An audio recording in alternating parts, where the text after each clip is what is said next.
Most dogs enjoy retrieving, and it can be such a great way to exercise your dog. There are 5 different steps to this trick, so be patient and don't move to the next step until the previous one is consistent. The 5 steps are touch, mouth, hold, carry, and drop or give. If you start with a favorite or even a new toy, your dog will be interested and excited to play this new game. Start by placing the toy on the floor in front of you and have your dog touch the toy. Remember to say yes and reward. When your dog is touching or targeting reliably, stop saying yes and rewarding. What you will start to notice is that your dog will become more insistent about touching the toy. Any open mouth touching at this point gets an enthusiastic yes and several treats. It won't take long before your dog is grabbing the toy. Be incredibly excited. If he even briefly picks a toy up, be sure to say yes and reward each time. Some dogs will hold on to something they like naturally, but if your dog isn't doing this, don't move to the next step until this step is solid. Once your dog is readily mouthing his toy, delay your yes 1 or 2 seconds. Even a second or 2 delay will teach your dog to hold, which of course is the next step.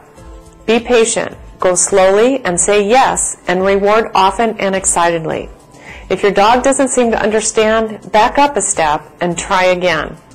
When your dog is happily holding his toy, it's time to move on to the next step of carry and drop.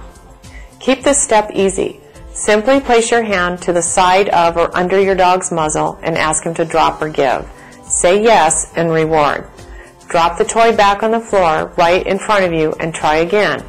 Repeat several times before moving your hand a little further away and asking your dog to drop. There! Your dog has just carried his toy and dropped it.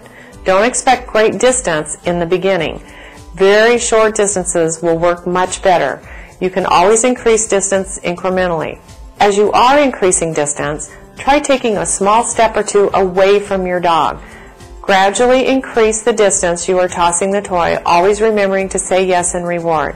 If your dog starts dropping his toy before he gets to you, decrease the distance and try again. Once your dog learns the retrieve behavior, you can ask him to get the paper or maybe get the leash as well as his toy. Anytime you change the retrieve object to something new, like the paper for instance, take time to get him used to the feel of the new object. Maybe just a couple of targeting exercises will do it. Be patient and use your imagination. With a lot of practice, this behavior can really be fun for both of you.